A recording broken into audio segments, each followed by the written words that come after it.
ಕೇರಳಕ್ಕೆ ವಯನಾಡು ಭೂಕುಸಿತರಿಗೆ 100 ಮನೆ ಕಟ್ಟಿಸ್ಕೊಡ್ತೀವಿ ಅಂತ ಸಿಎಂ ಕಾಗದ ಬರ್ತಿದ್ದಾರಂತೆ ಕೇರಳ ಮುಖ್ಯಮಂತ್ರಿಗೆ. ಏನು ಕೇರಳದ ಮೇಲೆ ಹೊಸ ಪ್ರೀತಿ ನಮ್ಮ ಚೀಫ್ ಮಿನಿಸ್ಟರ್ದು ಏನಲ್ಲ, ಇದು ವಯನಾಡು ಪ್ರೀತಿ. ಇದು ವಯನಾಡು ಮೇಲೆ ಯಾಕಪ್ಪ ಈಗ ಪ್ರೀತಿ? ಅಲ್ಲಿ ಯಾರಪ್ಪ ಗೆದ್ದು ಬಂದಿರೋದು? ಪ್ರಿಯಾಂಕಾ ಅಷ್ಟೇ. ಇದು ಕೇರಳದ ಮೇಲೆ ಏನು ಹೊಸ ಪ್ರೀತಿ ಏನಲ್ಲ ಇದು. ಸರಿ, ಅದಕ್ಕೆ ವಿಪಕ್ಷ ನಾಯಕರು ಹೇಳ್ತಾರೆ, ಅಯ್ಯೋ ಭ್ರಷ್ಟಾಚಾರದ ಕಳಂಕ ಮೆತ್ಕೊಂಡಿದ್ದಾರೆ, ಬಂಡತನದಲ್ಲಿದ್ದಾರೆ. ಈಗ ಹೈಕಮಾಂಡ್ ಮೆಚ್ಚಕ್ಕೆ ಇದು ಆಟ ಇವ್ರದ್ದು. ನಮ್ಮ ಹಣನ ಪೋಲು ಮಾಡೋಕ್ಕೆ, ನಮ್ಮ ಮಳೆಯಿಂದ ಬೆಳೆ ಹಾನಿಯಾಗಿರೋರಿಗೆ ಪರಿಹಾರ ಕೊಡೋಕ್ಕಾಗಿಲ್ಲ, ಆಸ್ಪತ್ರೆಗೆ ಕಳಪೆ ಔಷಧಿ ಸಾವನ್ನಪ್ಪಿರೋ ಬಾಣಂತಿದ್ದಕ್ಕೆ ಲೆಕ್ಕ ಕೊಡೋಕ್ಕೆ ಬಂದಿಲ್ಲ, ಬೆಂಗಳೂರಲ್ಲಿ ಬಾಯಿ ತೆಕ್ಕೊಂಡು ನಿಂತಿವೆ ರಸ್ತೆ ಗುಂಡಿಗಳು, ರಿಪೇರಿ ಮಾಡೋಕ್ಕಾಗಿಲ್ಲ, ಮನೆ ಕಟ್ತಾರಂತೆ ಮನೆ ಅಂತ ಅವ್ರದ್ದು ವಾದ. ಮನೆ ಕಟ್ಟೋದು ಪರಿಹಾರ, ಯಾರಿಗೋ 4 ಜನ ಕಷ್ಟದಲ್ಲಿದ್ದವ್ರಿಗೆ ಹೆಲ್ಪ್ ಆಗೋದು ಬೇರೆ ವಿಚಾರ. ಬಟ್ ಪ್ರಿಯಾರಿಟಿಗಳು ಏನು ಅನ್ನೋದು, ಮತ್ತು ಆ ಪ್ರಿಯಾರಿಟಿ ಯಾಕೆ ಬರುತ್ತೆ ಒಂದು ಸರ್ಕಾರಕ್ಕೆ ಅಂತ ಅಷ್ಟೇ ಪ್ರಶ್ನೆ. ಇಷ್ಟೇ ಅಲ್ಲ, ವಯನಾಡೇ ಆಗಿರೋದ್ರಿಂದ ನೆಕ್ಸ್ಟ್ ಬರುತ್ತೆ. DCM ನಿಂತ್ಕೋತಾರೆ, ಅದ್ರ ಜೊತೆ CM ನಿಲ್ಬೋದು ಪಾಪ. ಯಾವುದೊಂದು ಏನೀಗ ಓಪನ್ ಆದರೆ ಬಂಡೀಪುರ ಏನಾಗ್ಬಿಡುತ್ತೆ? ವೆಹಿಕಲ್ ಹೋದ್ರೇನು, ವೆಹಿಕಲ್ಗಳು ಅಡ್ಜಸ್ಟ್ ಆಯ್ತವೆ ನಿಧಾನಕ್ಕೆ. ಆಮೇಲೆ ಅವು ಆ ಕಡೆ ಈ ಕಡೆ ನೋಡ್ಕೊಂಡು ರೋಡ್ ಕ್ರಾಸ್ ಮಾಡ್ಕೊಳ್ಳೋದು ಕಲ್ತ್ಕೋಬೇಕು. ಅವು ಋಣಸಂದಾಯ ಕೆಲಸ ಬರುತ್ತೆ, ನೋಡ್ತಾ ಇರಿ. ಇನ್ನು ಬಳ್ಳಾರಿ ಬಾಣಂತಿಯರ ಸಾವಿನ ಬೆನ್ನಲ್ಲೇ ರಾಯಚೂರು ಜಿಲ್ಲೆಯಲ್ಲೂ ಕೂಡ ಅಂಥದ್ದೇ ಪ್ರಕರಣ ಈಗ ಬೆಳಕಿಗೆ ಬಂದಿದೆ. ಅಕ್ಟೋಬರ್ ತಿಂಗಳಲ್ಲಿ ಒಟ್ಟು 4 ಬಾಣಂತಿಯರು ಸಾವನ್ನಪ್ಪಿದ್ದಾರೆ. 300 ಹೆರಿಗೆ ಆಗಿತ್ತಂತೆ. ಅಕ್ಟೋಬರ್ ತಿಂಗಳಲ್ಲಿ 7 ಬಾಣಂತಿಯರ ಸ್ಥಿತಿ ಗಂಭೀರ ಆಗಿತ್ತು. ಅದರಲ್ಲಿ 4 ಜನ ಸಾವನ್ನಪ್ಪಿದ್ದಾರೆ. 4 ಸಾವಿಗೆ ಕಾರ್ಡಿಯಾಕ್ ಅರೆಸ್ಟ್ ಹಾಗೂ ಇತರ ಆರೋಗ್ಯ ಸಮಸ್ಯೆ ಅಂತ ವೈದ್ಯರೇನು ಹೇಳ್ತಾ ಇದ್ದಾರೆ ಪ್ರಾಥಮಿಕ ವರದಿಯಲ್ಲಿ. ಅದು ಹೇಳಲೇಬೇಕು ಬಿಡಿ ಪಾಪ, ಹೇಳಿ ಪಾಪ. ಇಲ್ಲೂ ಕೂಡ ಮತ್ತೆ ಅದನ್ನೇ ಹೇಳ್ತಿದ್ದಾರೆ ಸರ್. ಏನೋ 0113 ಬ್ಯಾಚ್ನ ರಿಂಗರ್ ಲ್ಯಾಕ್ವೇಟ್ IV ನೀಡಲಾಗಿತ್ತಂತೆ ಸರ್. ಹೆಣ್ಮಕ್ಳು ಸತ್ರು ಅನ್ನೋದು ಬೆಳಕಿಗೆ ಬಂದ ತಕ್ಷಣ ಅವ್ರು ಹಾರ್ಟ್ ಅಟ್ಯಾಕಲ್ಲಿ ಸತ್ತಿದ್ದಾರೆ. ಅದೊಂದು ರೀಸನ್ ಕೊಟ್ಟು ಅಷ್ಟೇ.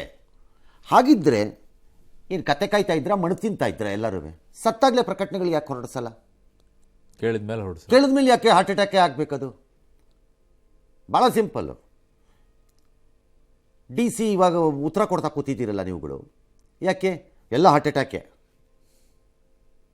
ತಗೊಳಪ್ಪ ಬೆಸ್ಟು. ಎಲ್ಲ ನಮ್ಮ ರಾಜ್ಯದಲ್ಲೇ ಬರೀ ಹಾರ್ಟ್ ಅಟ್ಯಾಕ್ಗಳು.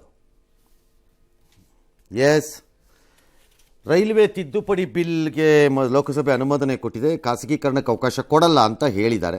ಈ ಮಧ್ಯೆ ರಾಜ್ಯಸಭಾ ಚೇರ್ಮನ್ನು ಮತ್ತು ಉಪರಾಷ್ಟ್ರಪತಿಯೂ ಆಗಿರುವ ಜಗದೀಪ್ ಧನ್ಕರ್ ಅವರ ವಿರುದ್ಧ ಪ್ರತಿಪಕ್ಷಗಳು ಅವಿಶ್ವಾಸ ನಿರ್ಣಯವನ್ನು ತಂದಿವೆ. ಅದನ್ನು ಅಪೋಸ್ ಮಾಡಿದ್ದಾರೆ BJPಯವರು. ಇವತ್ತು ರಾಹುಲ್ ಗಾಂಧಿ ಅವರೇನೋ ಸಂಸತ್ಗೆ ಎಂಟ್ರಿ ಕೊಡ್ತಿದ್ರಂತೆ. ಆಗ ರಾಜನಾಥ್ ಸಿಂಗ್ ಎದುರುಗಡೆ ಸಿಕ್ಕರವ್ರಿಗೊಂದು ಗುಲಾಬಿ ಕೊಟ್ಬಿಟ್ಟು ರಾಷ್ಟ್ರಧ್ವಜ ಕೊಟ್ಬಿಟ್ಟಿದ್ದಾರೆ. ಯಾಕೋ ಬರ್ತಾ ರಾಹುಲ್ ಗಾಂಧಿ ಇದೆಲ್ಲ ಇವೆಂಟ್ ಮ್ಯಾನೇಜ್ಮೆಂಟ್ ಶೋಗಳಿದ್ದಂಗೆ ಕಾಣಿಸ್ತಿದೆ ನನಗೆ. ದಿನಕ್ಕೊಂದು ಹೊಸ ಇಮೇಜ್ ಇದು ಅನ್ನೋ ಥರ ಕಾಣಿಸ್ತಿದೆ. ಸೀರಿಯಸ್ನೆಸ್ಸೇ ಕಾಣಿಸ್ತಿಲ್ಲ ನನಗೆ ಆ ಲೋಕಸಭೆ ವಿಚಾರದಲ್ಲಿ. ಸುಮ್ಮನೆ ಗಲಾಟೆ ಮಾಡೋದು, ಆಚೆ ಬರೋದು, ಈ ಥರದ್ದು ಯಾವುದೋ ಒಂದು ಶೋ ಅಷ್ಟಕ್ಕೆ ಸೀಮಿತ. What is this going on? ಈ ಮಧ್ಯೆ ಇಂಡಿಯಾ ಅಲಯನ್ಸ್ ಹೇಳ್ತಾ ಇದೆ, ರಾಹುಲ್ ಗಾಂಧಿ ವರ್ತಲ್ಲ ನಮ್ಮನ್ನು ಲೀಡ್ ಮಾಡೋಕ್ಕೆ, ಮಮತಾ ಬ್ಯಾನರ್ಜಿನೇ ಕರೆಕ್ಟು. ಯಾಕೆಂದರೆ ಆಕೆಗೆ ಅನುಭವ ಇದೆ. BJPನ ಮಣಿಸಿದ್ದಾರೆ ವೆಸ್ಟ್ ಬೆಂಗಾಲಲ್ಲಿ, ಆಕ್ರಮಣಕಾರಿಯ ಕೆಲಸ ಮಾಡ್ತಾರೆ. ಮತ್ತು ಈ ರಾಹುಲ್ ಗಾಂಧಿ ಆದರೆ ಲೋಕಸಭೆನೆಲ್ಲ ಸೋತೋಗಿದ್ದಾರೆ, ರಾಜ್ಯ ಚುನಾವಣೆಗಳೆಲ್ಲ ಸೋತೋಗಿದ್ದಾರೆ. ಅವರು ಸಂಸದರಾದರೂ 5 ಸರಿ, ಅವ್ರಿಗೆ ಅನುಭವನೂ ಇಲ್ಲ ಮತ್ತು ಸೀರಿಯಸ್ನೆಸ್ ಇಲ್ಲ ಅವ್ರಿಗೆ ಅಂತ ಅವ್ರು ಸ್ಟಾರ್ಟ್ ಮಾಡ್ಕೊಂಡಿದ್ದಾರೆ. ಏನಾಗತ್ತೋ ಏನೋ ಗೊತ್ತಿಲ್ಲಪ್ಪ ಮುಂದಕ್ಕೆ ನಮಗೆ. ಎಸ್. ಇನ್ನು ಮುರುಡೇಶ್ವರದಲ್ಲಿ ಸಮುದ್ರದ ಪಾಲಾಗಿದ್ದ ಮುಳುಬಾಗಿಲ ಕೊತ್ತೂರು ಗ್ರಾಮದ ಮುರಾರ್ಜಿ ವಸತಿ ಶಾಲೆಯ 3 ವಿದ್ಯಾರ್ಥಿಗಳ ಶವಗಳು ಇವತ್ತು ಪತ್ತೆಯಾಗಿದೆ. ಮೃತರನ್ನು 9ನೇ ತರಗತಿಯ ದೀಕ್ಷಾ, ಲಾವಣ್ಯ ಮತ್ತು ವಂದನಾ ಅಂತ ಗುರುತಿಸಿದ್ದಾರೆ. ಇದರೊಂದಿಗೆ ಮೃತರ ಸಂಖ್ಯೆ ಈಗ 4ಕ್ಕೆ ಏರಿಕೆಯಾಗಿದೆ. ನಿನ್ನೆ ಶ್ರಾವಂತಿ ಸಾವಾಗಿತ್ತು. ಪೋಷಕರ ಆಕ್ರಂದನ ಮುಗಿಲು ಮುಟ್ಟಿತ್ತು. ನಿರ್ಲಕ್ಷ್ಯ ಆರೋಪದ ಮೇಲೆ ಈಗ ಮುಖ್ಯ ಶಿಕ್ಷಕಿ ಶಶಿಕಲಾ, ಶಿಕ್ಷಕ ಸುನೀಲ್, ಚೌಡಪ್ಪ, ವಿಶ್ವನಾಥ್, ಶಾರದಮ್ಮ, ನರೇಶ್ ವಿರುದ್ಧ ಈಗ ಪೊಲೀಸರು ಸ್ವಯಂ ಪ್ರೇರಿತವಾಗಿ ಪ್ರಕರಣ ದಾಖಲಿಸಿಕೊಂಡಿದ್ದಾರೆ. ಇನ್ನು ಸಸ್ಪೆಂಡ್ ಕೂಡ ಮಾಡಿದ್ದಾರೆ ಮುಖ್ಯ ಶಿಕ್ಷಕಿಯನ್ನ. ಈಗ ಜನ ಎಲ್ಲ ಆಕ್ರೋಶವನ್ನು ವ್ಯಕ್ತಪಡಿಸ್ತಾ ಇದ್ದಾರೆ. ಈಗ ಜಿಲ್ಲಾಡಳಿತ ಮುರುಡೇಶ್ವರ ಬೀಚನ್ನು ಅನಿರ್ದಿಷ್ಟಾವಧಿಗೆ ಬಂದ್ ಮಾಡಿದ್ದಾರೆ. ಟೀಚರ್ಗಳು ಸ್ಕೂಲ್ನಲ್ಲಿ ಮಕ್ಕಳಿಗೆ ಸಂತೋಷ ಆಗಲಿ, ಖುಷಿ ಆಗಲಿ, ಕರ್ಕೊಂಡೋಗಿ ಬರೋಣ ಅಂತಾನೆ ಹೋಗಿರ್ತಾರೆ ಉದ್ದೇಶ ಯಾವುದು. ಬಟ್ ಈ ಥರದ ಬೀಚು, ಸಮುದ್ರಕ್ಕೆ ಇದಕ್ಕೆಲ್ಲ ಹೋದಾಗ 5 ಹೆಚ್ಚಿನ ಎಚ್ಚರಿಕೆಯನ್ನು ತೆಗೆದುಕೊಳ್ಳಬೇಕು. ಅದನ್ನು ತಗೊಳಕ್ಕಾಗಲಿಲ್ಲ ಅಂದರೆ ಕರ್ಕೊಂಡು ಹೋಗಬಾರ್ದು. ಹೌದು. ಫಸ್ಟ್ ಆಫ್ ಆಲ್ ನೀರಿರೋ ಕಡೆಗೆ ಹೋಗ್ಬೇಕಾದ್ರೆ ಕರ್ಕೊಂಡೇ ಹೋಗಬೇಡಿ. ಬೇಲೂರು, ಹಳೆಬೀಡು, ಶ್ರವಣಬೆಳಗೊಳ ಬೆಸ್ಟ್. ಅದಕ್ಕೆ ಇತಿಹಾಸ ಪ್ರಸಿದ್ಧ ಸ್ಥಳ, ಅದೇ ಬೆಸ್ಟ್. ಅವಾಗ ನಿಮ್ಗೆ ಇದು ಬೆಸ್ಟ್ ಅಲ್ಲ. ಇದು ನಿಮಗೆ ಮ್ಯಾನೇಜ್ ಮಾಡೋಕ್ಕೆ ಶಕ್ತಿ ಇಲ್ಲ ಅಂದಮೇಲೆ ಮಕ್ಕಳನ್ನ ಕರ್ಕೊಂಡು ಹೋಗಬಾರ್ದು ಅಲ್ಲಿಗೆ.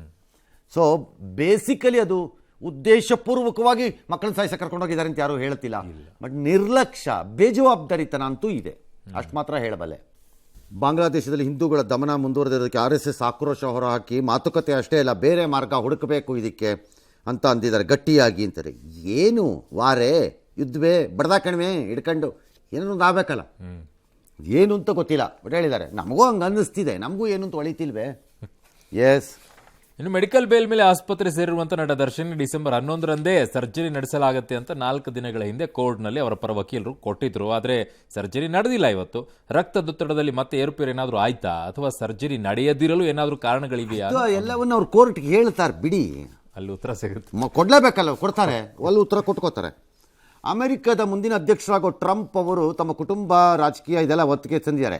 ನಮ್ಮ ಥರ ಅಲ್ವಲ್ಲ, ಅಲ್ಲಿ ಮಾಡ್ಕೋಬೋದು ಅವ್ರು ಬೇಕಾದ್ರೆ.